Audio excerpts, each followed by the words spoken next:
श्री शिवाय नमस्तुभ्यम। हर हर महादेव। जय श्री कृष्ण भक्तों। भगवान श्री हरि विष्णु आप सभी भक्तजनों की सभी मनोकामनाएं पूर्ण करें। आप सभी को अनंत चतुर्दशी की हार्दिक शुभकामनाएं। आज आप सुनेंगे अनंत चतुर्दशी के दिन सुनी जाने वाली कुछ कथाएं। आज के दिन गणेश भगवान जी की प्रतिमा का विसर्जन भी किया जाता है। भाद्रपद शुक्ल पक्ष गणेश चतुर्थी के दिन ढोल नगाड़ों के थाप से नाचते गाते हुए बप्पा को घर पे स्थापित किया जाता है। 10 दिनों तक उनकी पूजा आराधना की जाती है और इन तरह तरह के पकवानों का भोग लगाया जाता है। और पूरे गणेश उत्सव के बाद धूमधाम के साथ गणेश जी को अनंत चतुर्दशी के दिन जल में विसर्जित कर दिया जाता है। तो क्या आप जानते हैं कि अनंत चतुर्दशी के दिन ही गणेश भगवान की प्रतिमा को जल में विसर्जित क्यों किया जाता है? इसके पीछे एक पौराणिक कथा प्रचलित है। उस कथा को सुनाने के बाद आप सभी सुनेंगे अनंत चतुर्दशी की कथा। पौराणिक कथा के अनुसार जब ऋषि वेद व्यास जी ने पूरे महाभारत के दृश्य को अपने अंदर आत्मसात कर लिया, लेकिन वे लिखने में असमर्थ थे, इसलिए उन्हें किसी ऐसे लेखक की आवश्यकता थी जो बिना रुके पूरी महाभारत लिख सके। तब उन्होंने श्री ब्रह्मा जी से प्रार्थना की। ब्रह्मा जी ने उनसे कहा कि गणेश जी बुद्धि के देवता हैं, वे अवश्य ही आपकी सहायता करेंगे। तब उन्होंने गणेश जी से महाभारत लिखने की प्रार्थना की। गणपति बापा को लिखने में विशेष दक्षता हासिल है, उन्होंने महाभारत लिखने के लिए स्वीकृति दे दी। ऋषि वेदव्यास जी ने चतुर्थी के दिन लगातार 10 दिनों तक महाभारत का पूरा वृत्तांत गणेश भगवान को सुनाया, जिसे गणेश भगवान ने अक्षर लिखा। 10 दिनों तक लगातार कथा सुनाने के बाद जब महाभारत की कथा पूरी हुई और वेदव्यास ने अपनी आंखें खोली तो देखा कि गणेश जी के शरीर पर तापमान तो बहुत अधिक बढ़ गया था। उनके शरीर के तापमान को कम करने के लिए वेदव्यास जी ने गणेश जी के शरीर पर मिट्टी का लेप किया। मिट्टी सूख जाने के बाद उनका शरीर अकड़ गया और शरीर से मिट्टी झड़ने लगी। तब ऋषि वेदव्यास जी ने गणेश जी को सरोवर में ले जाकर स्नान कराया, जल में डुबकियां लगाई और मिट्टी का लेप साफ किया था। कथा के अनुसार जिस दिन गणेश जी ने महाभारत को लिखना आरंभ किया था वह भाद्र मास में शुक्ल पक्ष की चतुर्थी तिथि का दिन था और जिस दिन महाभारत पूर्ण हुई वह अनंत चतुर्दशी का दिन था। तभी से गणेश जी के 10 दिनों तक बिठाया जाता है और 11वें दिन गणेश उत्सव के बाद बप्पा जी का विसर्जन किया जाता है। इस दिन अगर विसर्जन करने से पहले गणेश भगवान की विधि विधान से पूजा करने के बाद गणेश भगवान के कान में अपनी मनोकामना कही जाती है तो वह मनोकामना बप्पा की कृपा से अवश्य पूर्ण हो जाती है।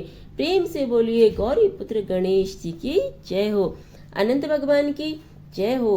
प्रिय भक्तजनों, अब हम सभी सुनेंगे श्री विष्णु जी के अनंत स्वरूप का स्मरण करते हुए इस कथा का रसपान करेंगे। एक बार महाराज युधिष्ठिर ने राजसूय युग में किया और राज यज्ञ मंडप का निर्माण बहुत ही सुंदर और अद्भुत रूप से किया। उस मंडप में जल की जगह स्थल तो स्थल की जगह जल की भ्रांति होती थी।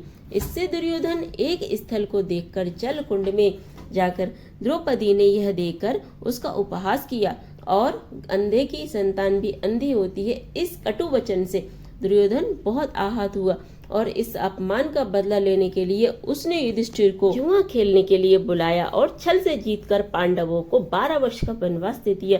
वन में रहते रहते पांडवों को अनेक कष्टों को सहना पड़ा। फिर एक दिन वन में भगवान श्री कृष्ण युधिष्ठिर महाराज से मिलने आए। युधिष्ठिर ने उन्हें सब हाल बताया और इस विपदा से बाहर निकलने का मार्ग भी पूछा। इस पर भगवान श्री कृष्ण ने उन्हें अनंत चतुर्दशी का व्रत करने को कहा और कहा कि इस व्रत को करने से आपका खोया हुआ राज्य भी आपको मिल जाएगा। श्री मधुसूदन भगवान ने कहा कि हे धर्मराज, आपको अनंत भगवान को प्रसन्न करने के लिए अनंत चतुर्दशी का व्रत विधि विधान से करना चाहिए। इस व्रत के प्रभाव से आपके सभी प्रकार के पाप नष्ट हो जाएंगे और आपकी सभी मनोकामनाएं पूर्ण हो जाएंगी। यह व्रत करने से आप सभी लोगों में विजय बनेंगे। इसके बाद भगवान श्री मधुसूदन कहने लगे कि हे धर्मराज, आप आगे इसकी कथा भी सुनिए। सतयुग में सुमंत नाम के एक ब्राह्मण थे जिन्होंने वशिष्ठ गोत्र की सुंदर कन्या दीक्षा से विवाह किया था।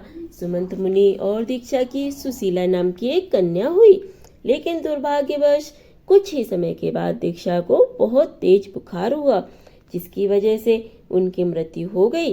वह नवजात कन्या अब बिना मां की हो गई।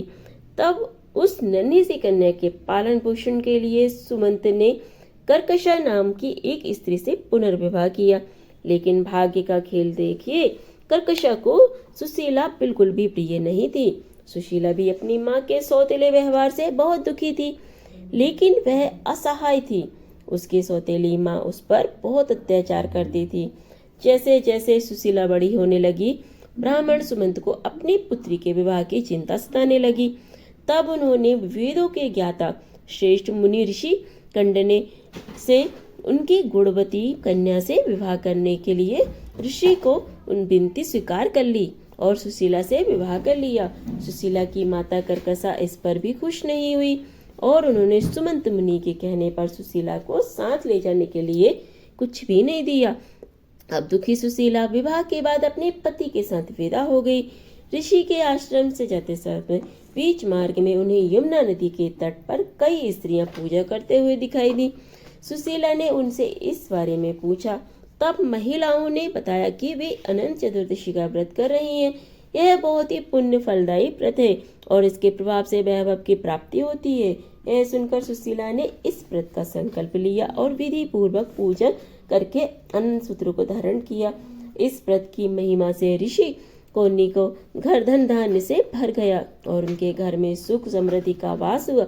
लेकिन ऋषि कौंडन ने सुशीला से इस व्रत से अनभिज्ञ थे। एक अनंत चतुर्दशी पर सुशीला ने पूरी श्रद्धा से पूजा करके अनंत सूत्र धारण किया, लेकिन ऋषि कौंडन्य को ऐसा प्रतीत हुआ कि सुशीला उन पर किसी तरह का कोई जादू टोना कर रही है और यह धागा उसी के लिए बांधा है।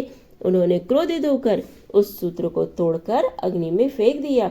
उनके इस कृत्य से अनंत भगवान रुष्ट हो गए। इसके बाद ऋषि कौंडन्य को सारा वैभव और सुख धीरे धीरे नष्ट हो गया।